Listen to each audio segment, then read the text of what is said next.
Every worst designed city explained in 9 minutes. Now, coming from somebody that drove in Houston for like a weekend, yeah, that shit is absolutely terrible. I saw about 3 people almost get into a car accident right in front of my eyes. I saw somebody just say fucking and ran over a curb, you know? Yeah, it was just like the roads were just like very fucking compact and tight, bro. And everybody was driving super fast. It was cooked, bro. And I was there for a single weekend. It was this last summer. Yeah, some of these places are interesting. Dubai, I'm not surprised by that. Beijing, I didn't know that. Brasilia, is that an eagle? Are they trying to get some freedom? Don't people say like American cities are kind of notorious for being like badly made or like badly built? That's what I hear a lot of the times. Like you just see a POV of the top in American city and it's like 20 different turns from 20 different ways, you know? That's what people say, but let's go ahead and see this. Dubai thinks it's the future, but forgot people actually need to walk places. This desert metropolis spent billions creating artificial islands. Oh my god, yo, this image just like pisses me off, bro.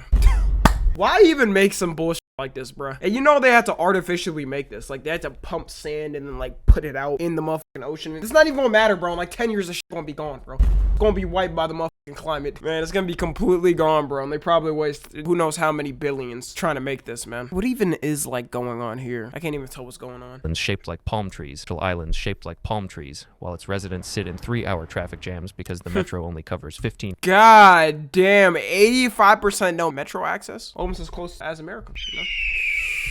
Damn, I didn't know that it was like that. I mean, it kind of makes sense, bro. I still stand on this. If a majority of countries had like good metro travel, like Japan and China and shit, bro, life would just feel a lot better. I don't know. Like, it feel better to me. Like, imagine in the state you live in right now, or the country wherever you live in. I'm gonna say state, for example. Imagine you can go from like goddamn DC to Cali in like 3 hours with like a bullet train, or you can go from like Chicago to, I don't know, LA. I actually think they do have like a train or bus for that or something. But like, you get the point, you know, there's like barely anything. I think there's literally like 3 main trains you can take, and they each take like 50 hours basically to go like half across the United States. And who the fuck's gonna do that compared to like getting a 3-hour flight or a 4-hour flight? Percent of the city.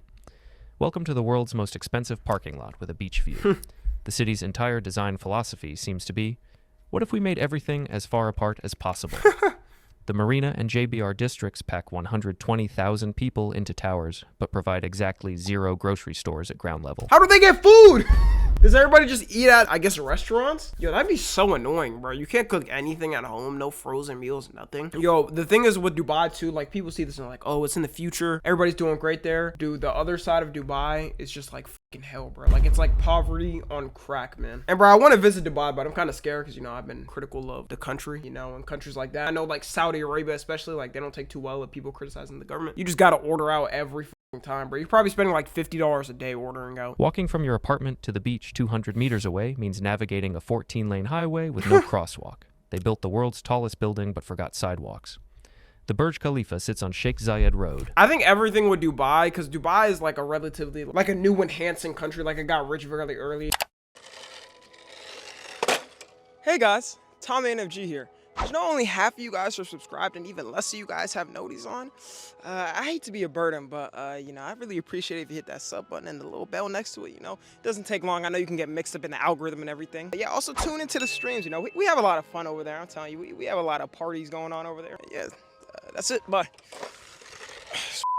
Damn. Like, even, like, the U.S. is, like, however many years old, like, 250 years old or however long. They're really trying to, like, stand out. When the Burj Khalifa got made, bro, everybody knew, bro, they were just doing that to flex. Like, who the f cares, bro? Why do you need the tallest building in the world? There's no point. Meanwhile, they got goddamn, like, worker slaves and shit. Like, sleeping in tents, man. A 12-lane nightmare where pedestrians play real-life Frogger. Summer temperatures hit 50 degrees Celsius, 122 degrees Fahrenheit. Oh, my God. And I thought Texas was bad. Dude, I thought 95 degrees in the summer, bro. It only really started cooling down now for real to like the mid-80s. God damn, I literally could not live there. And then, oh my God, the women there wearing the burqas and like the full hijabs. Oh my God, that's gotta be terrible, bro. Now, there's no way you could survive out there. No wonder everybody's inside all the time. Yet they designed outdoor spaces with 0 shade. The city's solution to everything is air conditioning, burning enough energy to power entire countries. Property developers promised sustainable living while building ski slopes in the desert. What? Yeah, that's okay impressive. I'm not gonna lie. How did they do that? A fucking ski slope in Dubai, bro. This is the equivalent of like a polar bear in Arlington, Texas. You know what I'm saying? Like, how the fuck did that get there? And I can kind of understand how it got there. Like somebody just sat there, like took a bunch of artificial ice and shit. This room is probably cooled at like a certain degree all the time. And yeah, but bro, these niggas are so rich, bro. Why not just go to motherfucking, I don't know, Maine? Where do people ski in America? Why am I forgetting? I'm forgetting where people ski here. You get the point. Like go somewhere where you can ski or somewhere in Europe. Why do you need this made? That's not city planning. That's city scamming. Houston proudly has no zoning laws, and it shows. You can build a strip club next to a school, a chemical plant next to houses, and nobody can stop you.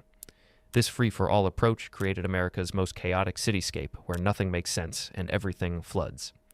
The city spreads across 600... I've heard that with Houston, bro. It floods like all the fucking time, bro. Like they literally have like flood meters under bridges to show people like when to not go, and people will still go. They'll risk it. Let's say like 2 feet of rain, bro, with their motherfucking car, and they'll still try to drive through the bridge, and they end up getting stuck like dumbasses. But yeah, I remember specifically the area I was in, bro. It was the Airbnb. This is for DreamCon, right? Hosted by RDC. You already know. The inside looked nice as hell, bro. I'm not gonna lie, it looked nice as hell. It was nice, modern aesthetic. We all had rooms. It was a good backyard. And then like I was driving around, bro. You drive around like a minute, bro, and there's a fucking brick building destroyed.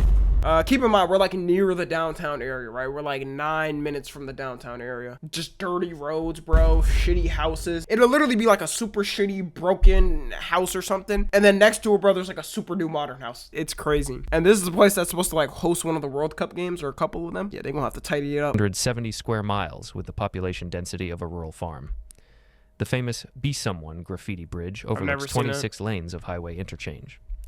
That's not traffic infrastructure. That's concrete cancer.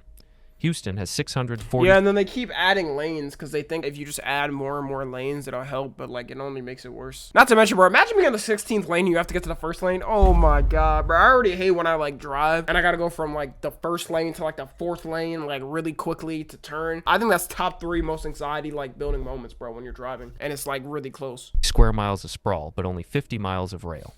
The average resident spends $12,000 yearly on car expenses because being a pedestrian is considered an extreme sport. They paved over 40% of the wetlands that naturally absorbed rainfall, then act surprised when Harvey dumped 50 inches and turned highways into rivers. The city's drainage system was designed in 1940 for a population 1/4 of today's size. Every tropical storm becomes an apocalypse. Yeah, see, that's the problem with like a lot of cities I notice, especially ones that grow like Houston. It's like they don't want to update the infrastructure in it. Especially a place like Texas, like there's no state income tax, you know what I'm saying? And I'll be real, I enjoy it. Shit, I live here, bro. A place like Houston, bro, like even here in Austin, bro, there was like a major flood. It was actually very tragic. Like a bunch of people died. Here, rest in peace. But I remember when it was going on and the roads, like it would literally rain, bro, and like 1 inch of rain was enough to like take out the fucking roads. Like 1 inch of fucking rain, bro. Everybody's struggling to drive on the highway and shit. Everybody has to drive super slow because they don't got the money to update the infrastructure. Your morning commute from Katy to downtown takes 90 minutes to travel 30 miles. Oof. You know your urban planning failed when ambulances can't reach hospitals during rush hour. Perth sits 2,700 kilometers from any other major city, So making Australia, it possibly right? the most isolated metropolis on Earth. But instead of building up, Perth built out, creating suburban sprawl that would make Phoenix... Yeah, I ain't gonna lie, if you just show me a picture of this, I think this is like Utah, America or some shit. I wouldn't think this is Australia. Jealous. The metropolitan area stretches 150 kilometers north to south along the coast, but it's only 50 kilometers wide. It's basically a giant parking lot with a beach. The population density is lower than most rural towns in Europe. Public transit exists in theory, but not practice. Buses run once per hour on weekends if they show up at all. The train system has 5 lines that all run north-south, so traveling east-west means driving. They're building suburbs 80 kilometers from the CBD, where the nearest grocery store is a 20-minute drive. New developments like Ellenbrook waited 30 years for promised rail connections while residents burned through cars like disposable razors. The city's water supply depends on rainfall that's decreased 20% since 1970, yet they're still building pools in every backyard. Traffic congestion costs the economy $2 billion annually, but the solution is always just one more highway lane. Downtown Perth becomes a ghost town. Yeah, but then again, what else could they do? I don't know what the other option is. I guess public transport just to make it like easier on like cars that actually drive, you know, so like not everybody has to like drive a fucking car and just get stacked like that. After 6 p.m. because everyone is stuck in their cars an hour away. Brasilia was supposed to be the city of the future, but the future apparently doesn't include humans. The city looks amazing from an airplane, shaped like a bird, or bow and arrow, depending on your imagination. But try living there. The residential superblocks sound great until you realize they're 400 meters apart with empty grass between them. That's a 10-minute walk through nothing to visit your neighbor. Oh my god. The city center is just government buildings and banks. I'm not gonna lie, a lot of this is really reminding me of like a lot of American states shit. Definitely Texas for sure. No shops, no cafes, no life. Workers flood in at 9 a.m. and evacuate at 5 p.m. as if a siren has gone off. They separated everything by function: banking sector, hotel sector, hospital sector. Want to grab lunch after your doctor's appointment? Drive 15 minutes to the restaurant sector. The monumental axis is a 6-lane highway with ministry buildings lined up like... What the hell? Okay, this looks so weird, bro. Okay, I thought our shit was bad, but goddamn. So you got these lanes. So if you're somebody coming from here, you have to go here, here. Like, oh my god. If you want to get over there, and what's even the roads over there? Dominoes. Crossing it on foot requires waiting for a 5-minute traffic light cycle. At that point, I'm just jaywalking. The cathedral's entrance is underground because apparently God loves basements. The residential wings were designed for 500,000 people max, but 3 million live in the metro area now, mostly in unplanned satellite cities. These favelas have more street life than the planned center. The city that was supposed to eliminate class divisions created Brazil's most segregated metro area. Brussels is the de facto capital of Europe, but can't figure out basic urban planning. This is what happens when you let 19 different municipalities run one city with zero coordination. The city demolished entire neighborhoods in the 1960s for office buildings that look like parking garages. The Mont des Arts, meant to be a cultural garden, is now a concrete wasteland with a view of more concrete. They built the Berlaymont Mont, the EU headquarters, on top of a medieval street pattern, creating permanent traffic chaos. The inner ring road cuts straight through neighborhoods, spewing pollution while... I think the crazy thing too is about like a lot of these infrastructures, like the people built these buildings so long ago and they fucked it up for the future. Because, you know, nowadays we can notice the problem where, like, if you built this building here, oh, I might mess up this, so let's do it over here. But back then, nah, they were just, like, going off the knowledge they had. And the knowledge they had was that and fucked over people nowadays. I feel like that's why you also see, like, a lot of houses get, like, demolished. I saw that a lot when I was in Japan, actually, where, like, it'd be a house and it'd be, like, fucking demolished in one area and the other one it's, like, good. They're trying to, like, rebuild it for, like, modern times and fix it compared to, like, how it was made at the time. Moving at walking speed during rush hour. Different districts have different rules for everything. Parking, construction, even garbage collection. Your recycling day changes when you cross the street. The North Quarter was bulldozed for a business district that never materialized, leaving empty lots for 40 years. Why did you even do that then? Why would you even do that? See, that's something that pisses me off, bro. And I see that here too in Texas, where like whenever a city, state, country, whatever, they start like a project and then they just leave it. Or it just takes forever, bro. Like, dude, here, there's like this one bridge that apparently has been being built for like 15 years. It's like, bro, what the fuck?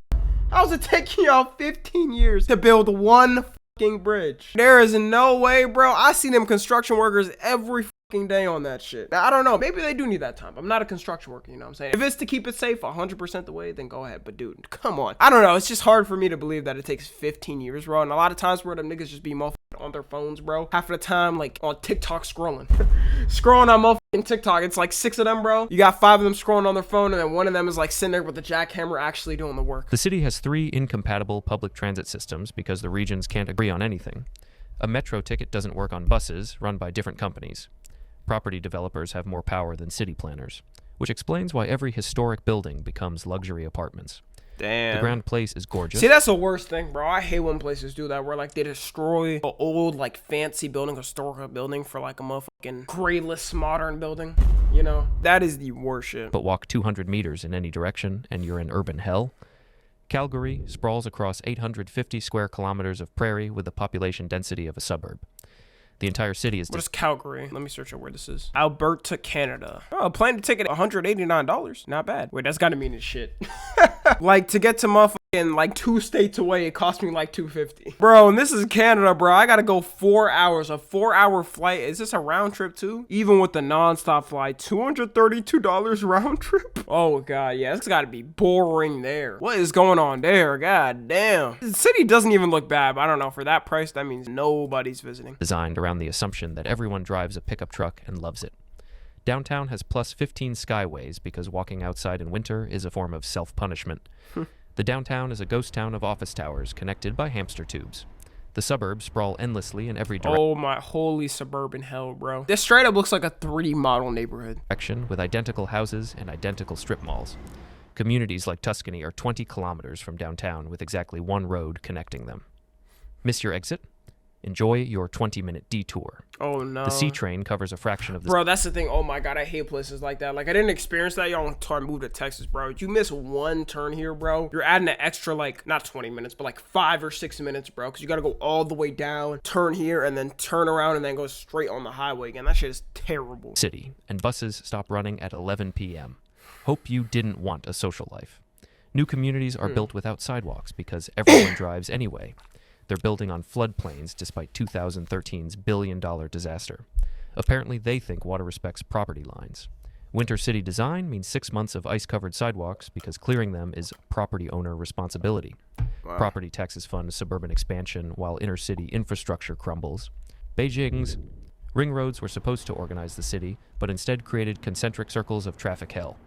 Each ring becomes a wall that divides rather than connects. Bro, I think China has like the biggest road, if I'm not wrong. Let me search it up. I remember seeing a Chinese road. It was like 30 lanes or something. It was insane. Okay, never mind. I'm wrong. It's Houston. I guess it's here. It says this is a significant road in China, often cited as the longest single segment of the country's vast networks. The Forbidden City sits at the center, surrounded by 6 ring roads like a target for traffic missiles. Wait, yeah. Are you supposed to drive on these? The second ring follows the old city walls, creating a 32-kilometer parking lot during rush hour. Now all 6 rings are congested simultaneously from 6 a.m. to 10 p.m. The city adds 1,000 That would piss me off beyond belief. Every time you want to go out throughout your day, there's fucking traffic, bro. That is insane. cars daily, but parking spaces increase by 100. Subway trains are so crowded that professional pushers shove people inside. The system carries 10 million... Bro, I've seen videos of that, bro, in Japan, too. Like, it has 10 million people, dude. At that point, bro, I'm moving out the area. I'm not gonna lie. I don't care, bro. If the city is too small, I don't care if I grew up there my whole life. If the city is too fucking small to fit this many people, and every time I go out, bro, a 5-minute drive ends up being a 30-minute drive, I'm good, bro. I'm moving somewhere else. daily riders through infrastructure built for 4 million. They demolished traditional Hutong neighborhoods for 8-lane roads that filled with traffic instantly. They're building a 7th ring road because surely this time it'll fix everything. Bicycles, once Beijing's signature transport, are banned from major roads. The city that invented bike sharing now treats cyclists like criminals. Wow. Housing costs force workers to live in 6th ring suburbs, commuting 4 hours daily. The government's... Oh my.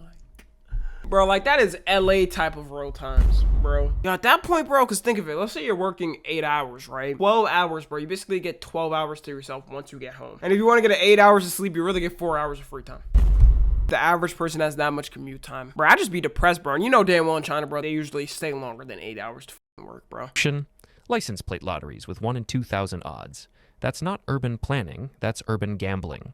Phoenix shouldn't exist. It's a desert city that uses more water per capita than Seattle, spreads across 500 square miles of sun-blasted sprawl. I think the craziest thing is seeing Las Vegas above. Like, you just see desert, nothing else, and then you just see the city of Las Vegas. Like, somebody sat there and decided, you know what, this desert looks nice. I'm gonna build a whole city here. And considers 45 degrees Celsius, 113 degrees Fahrenheit, nice weather.